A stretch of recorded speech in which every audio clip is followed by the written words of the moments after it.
नमस्कार दोस्तों, आज फिर आपका हैशटैग गुरुजी सैमसन में आपका दिल से स्वागत है।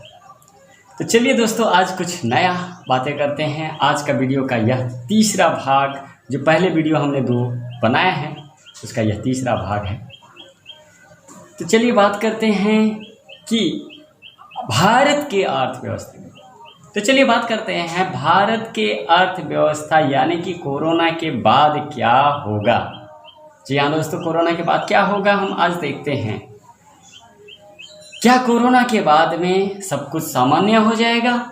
क्या कोरोना के बाद में, कोरोना की जंग के बाद में क्या सब कुछ अपनी गति से दौड़ने लगेगी, रनिंग करने लगेगी, या फिर उससे भी ज़्यादा परेशानी, दिक्कतें आएगी? तो क्या दिक्कतें, क्या क्या दिक्कतें आ सकती है और हम किस फील्ड में जा सकते हैं, कहाँ वर्क कर सकते हैं, क्या करना होगा हमें? तो चलिए इस वीडियो के माध्यम से आपको हम दिखाते हैं। तो सबसे पहले हम जानते हैं कुछ ऐसी बातें जो सरकार द्वारा की जा रही है। जी हाँ दोस्तों, आपको जानकारी है कि राज्य सरकार ने हमारे जितने भी अलग अलग राज्य में फंसे मजदूरों को घर वापसी के लिए पैसे लिए। जी हाँ, ट्रेन में उनसे पैसा लिया गया और वे पैसा दे करके, टिकट खरीद करके अपने अपने घर को पहुँचे। अब राज्य सरकार क्या बोल रही है कि हम उनका पैसा को वापस कर देंगे क्वारंटाइन के बाद में। तो ये एक न्यूज़ है दोस्तों। तो क्या ये मजदूर जो बाहरी दूसरे राज्य में कमाने गए थे, वो जो लौट के आ रहे हैं, तो क्या उनके भविष्य का क्या होगा, उनके रोजगार का क्या होगा, ये हम आपको बताएंगे। वे क्या करना चाहेंगे ये हमको बताएंगे। जी हाँ दोस्तों, बहुत ही दिक्कत की घड़ी है, बहुत ही हम क्रिटिलाइज हो गए हैं, अपसेट हो गए हैं, घर में बैठे बैठे एकदम बोर हो गए हैं। लेकिन यह बोरियत एक नई दुनिया की खोज यानी कि नई सोच की खोज को प्रेजेंट कर रहा है। हमारे देश की अर्थव्यवस्था का क्या होगा? क्या हमारा अर्थव्यवस्था फिर से खड़ा हो पाएगा, इकोनॉमिक ग्रोथ कर पाएगा, या बद से बदतर गरीबी आती जाएगी? एक रिपोर्ट के अनुसार, जी हाँ दोस्तों, एक रिपोर्ट के अनुसार भारत को लेकर के हमने तो बात किया था पिछले वीडियो में, लेकिन आज हम बात कर रहे हैं विदेशों में काम करने वाले वर्कर्स की है। जी हाँ दोस्तों, ध्यान रखिएगा, 2,81,352 एक रिपोर्ट के अनुसार इनकी जनसंख्या है जो विदेश में काम कर रहे हैं। उसमें से जो माइग्रेट मजदूर हैं, माइग्रेट वर्कर हैं, वे विदेशों में भारतीयों की संख्या 1,75,00,000 है, करीबन है। तो दोस्तों, एक ट्वीट पर हम जाते हैं जो आजकल चर्चे में है। जैसे यूएई यानी कि सऊदी अरब में ट्वीट आया कि जो मुस्लिम कंट्री हैं, मुस्लिम देश हैं, इन्होंने ही कोरोना को बढ़ावा दिया है, बढ़ चढ़ के कोरोना की बीमारी में भाग लिया है। तबलीगी जमात वालों ने इस कोरोना को बाहर से लाया है। तो सच्चाई क्या है यह सब कोई जानते हैं कि क्या है। हम धर्म के बारे में बात नहीं करेंगे, राजनीति के बारे में बात नहीं करेंगे, हम तो एक न्यूज़ दे रहे हैं। अगर तो इस बात को लेकर के वहाँ के प्रिंसेस ने कदम उठाया है कि हमारे देश में आते हो, हमारे देश की बुराई करते हो, तो तुम्हें यहाँ रहने का कोई अधिकार नहीं है। अगर इस प्रकार का करेंगे तो आज नौकरी गई है, कल को हम अपने देश से भी भगा देंगे। तो इस प्रकार से कहने का मतलब उनका यही है कि अगर इसी प्रकार से चलता रहा, जो विदेश में हमारे नागरिक हैं और उन देशों की बुराई कर रहे हैं इस माहौल में, तो उनकी तो नौकरी गई।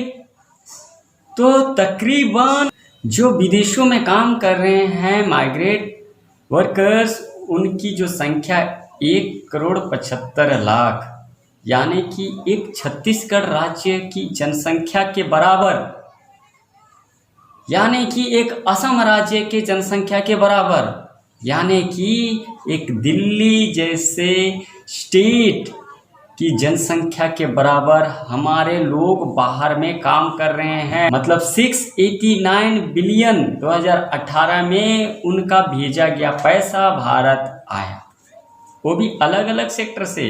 देखिए दोस्तों, प्रत्येक देश कोरोना की जंग से लड़ रहा है, प्रत्येक देश कोरोना की जंग से लड़ रहा है। यहाँ तक कि अमेरिका ने H1 वीज़ा के लिए क्लोजिंग कर दिया है, बिल्कुल बंद। हमारे नागरिक वहाँ भी फंसे हैं, वो लोग कहाँ जाएंगे, यानी कि नौकरियाँ ख़त्म, वो भारत देश वापस आएंगे। जैसे ही फ्लाइट सेशन चालू हो जाएगा, आपका हमारा सबका बहुत बड़ा नुकसान होने वाला है दोस्तों। जी हाँ, बहुत बड़ा नुकसान होने वाला है। जैसे ही फ्लाइट चालू हो जाएगा, वैसे ही हमारे जितने भी भारतीय विदेशों में फंसे हैं, और भारत सरकार ने भी कह दिया है कि हमारे जितने भी विदेशों में नागरिक फंसे हैं, हम उनको लाएंगे वापस। तो सोचिए दोस्तों, ये आबादी के बारे में सोचिए। कम से कम 2,81,00,000 पूरे वर्ल्ड में फैले हुए हैं। तो उनमें से अगर आधे भी आ जाएं या 75% भी आ जाएं, तो हमारे देश की अर्थव्यवस्था का क्या होगा? ये एक बहुत बड़ा ब्लास्टिंग होगा, जिसको हम संभाल नहीं पाएंगे। जी हाँ दोस्तों, ध्यान रखिए, इसको हम संभाल नहीं पाएंगे। क्या करेंगे आकर के यहाँ पे, क्या करेंगे? इसी विषय में मैंने एक यह वीडियो जाया किया है कि किस किस क्षेत्र में आदमी, हमारे लोग, हमारे वर्कर्स काम कर सकते हैं, आगे कौन कौन सा क्षेत्र इनके लिए भारत का भविष्य का उजाला बन सकता है। जी हाँ, जो विदेश में काम कर रहे हैं, जो इतना पैसा है उनके पास में कि कई लोगों को वहां जा कर के जॉब प्रोवाइड करते हैं। जी हाँ दोस्तों, ऐसे लोग अगर वापिस आ जाते हैं तो हमारा देश की अर्थव्यवस्था थोड़ी सी मजबूत हो सकती है। जी हाँ, अपने ही देश में रह करके कम ही पैसा में काम करके आदमी अपने देश का भविष्य को उज्जवल बना सकता है। जी हाँ दोस्तों, अगर अभी नहीं सोचे इस विषय में, इस बंदी में, इस लॉकडाउन में अगर हमने अभी नहीं सोचा तो कभी नहीं सोच पाएंगे। CMIE की रिपोर्ट द्वारा 100 लोगों में आज भारत के पास 28 लोगों के पास में रोजगार है। 100 लोगों में 28 लोगों के पास में रोजगार है, वह भी खत्म हो चुका है work from home. Work from home के अंतर्गत सिर्फ 10% लोग ही काम कर पा रहे हैं। जी हाँ दोस्तों, ये सच्चाई है कि 10% लोग ही वर्क फ्रॉम होम के अंतर्गत काम कर पा रहे हैं। वो भी गारंटी नहीं है कब उस नौकरी से उसको हाथ धोना पड़ जाए। 12 करोड़ लोग बेरोजगार हो गए हैं। इस लॉकडाउन से पहले 40 करोड़ के पास में रोजगार था। इस लॉकडाउन से पहले 40 करोड़ लोगों के पास में रोजगार था। अब कितने हैं? जी हाँ दोस्तों, वीडियो थोड़ी सी लंबी हो सकती है, लेकिन अंत तक जरूर देखें।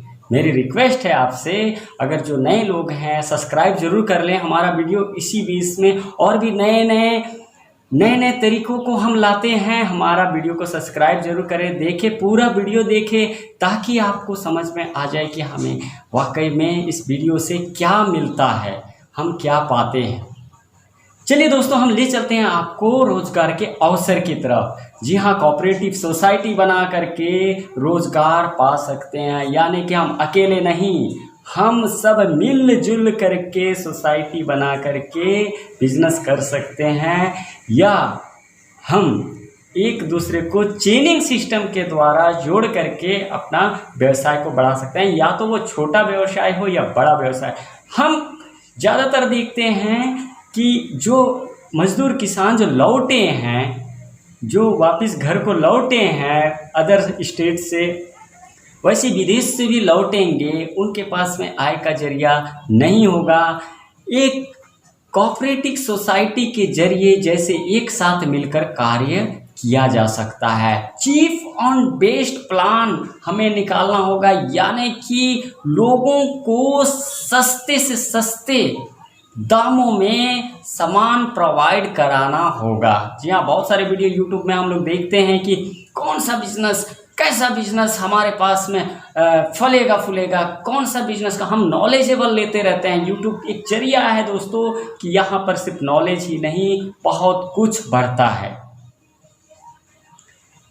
हम देखते हैं हम बेरोजगार हो रहे हैं, तो उसका रोने मत रोइए कि हम बेरोजगार हो गए हैं, लेकिन इस लॉकडाउन में हमको एक सोचने की क्षमता मिली है कि किस प्रकार हम अपने आने वाले दिन में अपने व्यवसाय का किस प्रकार से बढ़ोतरी कर सकें, प्लानिंग कर सकें। ये प्लानिंग करने का मौका है, हम प्लानिंग करते हैं।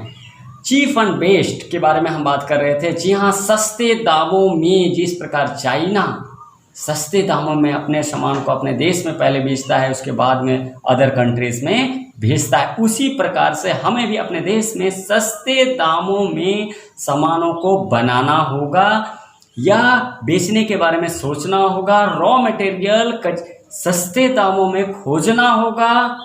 जी हाँ, कुछ भी हो, अपने देश की अर्थव्यवस्था और अपने पेट के लिए हमें आगे बढ़ना हो। कोरोना के बाद में कौन कौन सा व्यवसाय आपके लिए अच्छा कर सकता है, टॉप कर सकता है, आप कर सकते हैं। एक्नॉलेजमेंट हासिल कीजिए, नॉलेज लीजिए आप, और बहुत सारे नॉलेज हैं दोस्तों जो कि आपको कर सकते हैं। इंटरटेनमेंट, सबसे पहले लॉकडाउन के बाद में क्या होगा, जो घर में दुबके हुए लोग जो कसमसा गए हैं, बोर हो गए हैं, सबसे पहले वो कदम उठाएंगे कि सबसे पहले मनोरंजन का साधन ढूंढेंगे, इवेंट्स का साधन ढूंढेंगे, इंटरटेनमेंट का साधन ढूंढेंगे। तो सबसे पहले हमारा इंटरटेनमेंट का बिजनेस ही आगे बढ़ेगा इस लॉकडाउन के बाद में। सोच लीजिए दोस्तों, इंटरटेनमेंट का सेक्टर कौन कौन सा सेक्टर आता है। इंटरटेनमेंट सेक्टर, टूर सेंटर, छोटे दुकानदार, food processing, electronics, electricals, e commerce व्यवसाय। जी हाँ, ई कॉमर्स व्यवसाय में भी बहुत सारे प्लानिंग है, इंटरटेनमेंट है, सिनेमा हॉल, मॉल, ये सब बिजनेस पे धड़क होकर के दौड़ेंगे। क्योंकि जैसे कि आपने देखा इन 2 दिनों में क्या हुआ है, जैसे ही राज्य सरकारें अपने अपने पीने वाला यानी कि दारू की दुकानें जैसी खोली, वहाँ मार हो गया और पूरा लॉकडाउन का उल्लंघन करते हुए, मारामारी करते हुए किस प्रकार से ठेके में यानी कि दारू की इंग्लिश शराब की दुकान में, देसी शराब की दुकान में किस प्रकार से लोग कहीं कहीं पर शांति प्रिय बहुत लंबी लंबी लाइन के जरिए उन्होंने अपने एंटरटेनमेंट के लिए वह लिक्विड खरीदा। तो इससे क्या हुआ, राज्य सरकार की राजस्व तो बढ़ी, लेकिन कोरोना बीमारी को फिर से जगा दिया। जी हाँ, इसी प्रकार हर एक एंटरटेनमेंट का सेक्टर आप चुन सकते हैं। बहुत सारे सेक्टर हैं, आप देख सकते हैं कि एंटरटेनमेंट के सेक्टर कौन कौन से हैं। तो इन एंटरटेनमेंट के सेक्टर में आप अपना कदम बढ़ाएं ताकि आपको लॉकडाउन के बाद में बहुत सारा फ़ायदा मिले।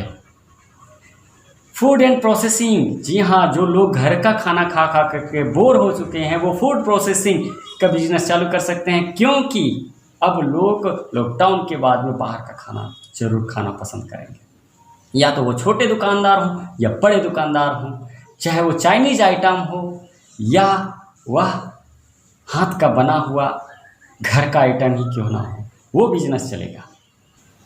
टूर एंड ट्रेवल्स, गाड़ियाँ रुकी हुई है, लोग फंसे हुए हैं, लोग कहीं नहीं जा पा रहे हैं, लोगों को बाहर निकलने का बहुत हुजूम सवार हुआ है। जी हाँ, टूर एंड ट्रेवल्स बिजनेस फिर से ग्रोथ करेगा, फिर से ग्रोथ करेगा। हालांकि ये थोड़ा धीरे से ग्रोथ करेगा, लेकिन फिर से ग्रोथ करेगा क्योंकि लोग अचानक घरों से बाहर, दरवाज़ा को तोड़ते हुए घर से बाहर निकलेंगे और वे टूर और ट्रेवल्स अपनी मन को शांति के लिए, थोड़ा सा वातावरण को देखने के लिए वो अपने घर से बाहर निकलेंगे, शहर से बाहर निकलेंगे, देश से बाहर निकलेंगे। थोड़ा तो पैसा टूर और ट्रेवल्स में भी लोग इन्वेस्ट करेंगे। इलेक्ट्रॉनिक्स, इलेक्ट्रिकल्स उत्पाद, जी हाँ, घर में पड़े पड़े पंखे खराब हो रहे हैं, फ्रिज खराब हो रहा है, कूलर खराब हो रहा है और भी कई इलेक्ट्रॉनिक्स आइटम, यहाँ तक कि कंप्यूटर मोबाइल भी ख़राब हो रहे हैं, हैंग हो रहा है, उनके लिए छोटे छोटे सामग्री की ज़रूरत पड़ रही है। तो हमारा electronics and electricals and e commerce sectors तीनों दौड़ पड़ेंगे।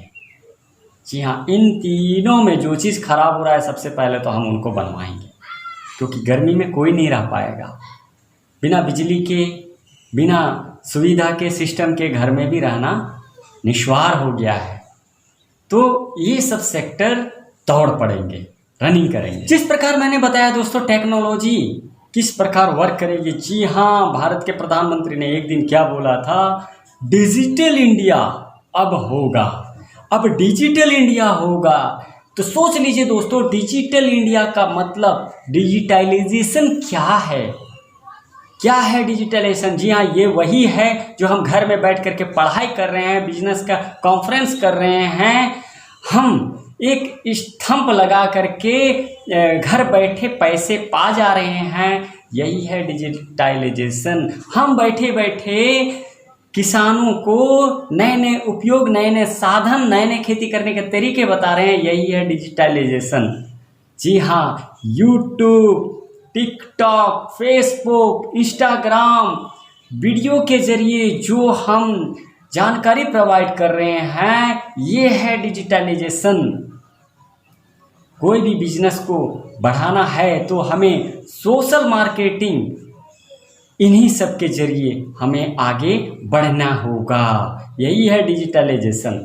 और इसी डिजिटलाइजेशन में डिजिटल इंडिया को लेकर के हमें आगे बढ़ना होगा, अपने प्रोडक्ट को, ना कि मार्केट में ही, लोगों के जरिए ही नहीं, हमें in Facebook, Twitter, Instagram, video conference के जितने भी सेफ एप्लीकेशन है, जी हाँ मैं बोल रहा हूँ सेफ एप्लीकेशन है, इसमें भी हम वर्क कर सकते हैं, अपने बिजनेस को बढ़ा सकते हैं, डिजिटल इंडिया में जॉब कर सकते हैं, ब्रांड बना सकते हैं। जी हाँ, ब्रांड बन सकते हैं, बना सकते हैं।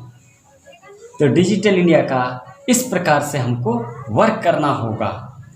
ऑनलाइन एजुकेशन बिजनेस, ये भी बहुत अच्छा चल रहा है आजकल। जी हाँ, लॉकडाउन में यही चीज़ का मार्केट अभी बढ़ा। ऑनलाइन एजुकेशन में आप ट्यूटर बन सकते हैं, सर्विस प्रोवाइड कर सकते हैं, डिजिटल सर्विस दे सकते हैं, एडमिन सर्विस प्रोवाइड कर सकते हैं, सपोर्टर बन सकते हैं।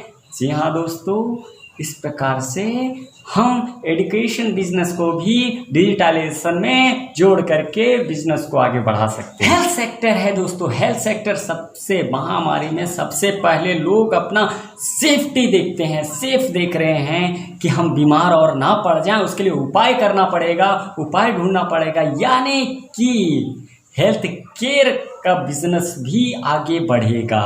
Health care, insurance, health insurance कंपनियों में आप जॉब कर सकते हैं, हेल्थ इंश्योरेंस बना सकते हैं, ले सकते हैं, साथ में हेल्थ प्रोडक्ट बेच सकते हैं। जी हाँ, हेल्थ सेक्टर में जॉब खोज सकते हैं, सर्विस ले सकते हैं। योगा, आयुर्वेदा, यानी कि बाबा रामदेव का योगा जैसे और भी बहुत सारे व्यवसाय जो भी हेल्थ केयर से जुड़े हुए हैं, ये बिजनेस आपको आगे बढ़ा सकता है। जी हाँ दोस्तों, जो गांव में है सरकार उन्हें बेरोजगार नहीं मान रही है। जो गांव में है उन्हें सरकार बेरोजगार नहीं मान रही है, क्योंकि कृषि का क्षेत्र एक रोजगार का बहुत बड़ा साधन बन सकता है। सरकार की सोच, सरकार क्या कहती है, पहले कोरोना से निकले, जान है तो जहान है। जी हाँ, जान है तो जहान है, पर क्या भूख से लोगों की जान नहीं जाएगी? ये सवाल है। ये आप सोचिए कि अगर हम बीमारी से बच गए तो भूख से कैसे बचेंगे? कितने दिन बचेंगे? 1 महीना, 6 महीना, 1 साल? तो आपने कभी सोचा है पेट की आग कैसे बुझेगी? क्या ये जान नहीं लेगी? मैं कृषि आधारित उद्योगों के बारे में एक वीडियो जरूर बनाऊंगा दोस्तों, तो आप हमें सब्सक्राइब जरूर कर लें, क्योंकि हमारा जो भी वीडियो आएगा आप तक जरूर पहुंचेगा। और बेल आइकन का बटन जरूर दबाएं ताकि आपको सबसे पहले वो वीडियो आपको मिल सके। तो सोचिए दोस्तों, कृषि आधारित व्यवसाय क्या क्या है। जी हाँ, हम धान, मक्का, गेहूँ, अरहर दाल, पैदा करते ही हैं, कंद मूल जितने भी हैं साग सब्जी पैदा करते ही हैं। साथ में हम डेयरी उद्योग, मुर्गी पालन, बकरी पालन, मछली पालन का उद्योग में भी आगे बढ़ सकते हैं। जी हाँ, लेकिन मैंने सबसे पहले एक सवाल किया था, यह उद्योग ऐसे ही नहीं चलेगा। आपको एक चेन बनाना पड़ेगा, एक सर्कल बनाने के द्वारा आपको काम करना पड़ेगा। जिस प्रकार, जी हाँ, जिस प्रकार डेयरी उद्योग में अमूल ने सर्कल बना करके इतना बड़ा प्रॉपर्टी खड़ा किया है, उसी प्रकार आपको एक छोटा सा सर्कल बनाते हुए अपने प्रोडक्शन को, अपने कृषि आधारित व्यवसाय को आगे बढ़ाना होगा। तभी फलेगा फूलेगा कृषि आधारित उद्योग, बहुत अच्छी तरह से चलेगा। जी हाँ दोस्तों, लॉकडाउन के बाद अभी भी ज़रूरत थी, तभी भी ज़रूरत होगी। पेट की आग कभी ख़त्म नहीं होगी। थोड़ा सा सोच के कदम बढ़ाना दोस्तों, आसमान आपके पांव के तले हो। हमारे भारत सरकार ने भी ये दावा किया है कि अगर जूम ऐप जैसे कोई अच्छा एप्लीकेशन बना दे, अच्छा एप्लीकेशन का मतलब उसमें सिक्योरिटी रहे, जी हाँ सिक्योरिटी रहे, तो ऐसे ऐप्स अगर कोई बना दे तो सरकार उसको बहुत सारे रुपया में तौल देगी। जी हाँ दोस्तों, आप डिजिटल इंडिया में काम कर सकते हैं।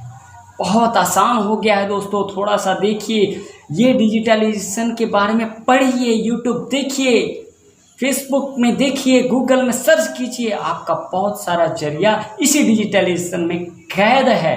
बस आप नहीं देखते हैं, नहीं जानते हैं, इसीलिए आप घर में बैठे बैठे बोर हो रहे हैं। आप बोर मत होइए, आप इसको समझिए, जानिए, यही मौका है।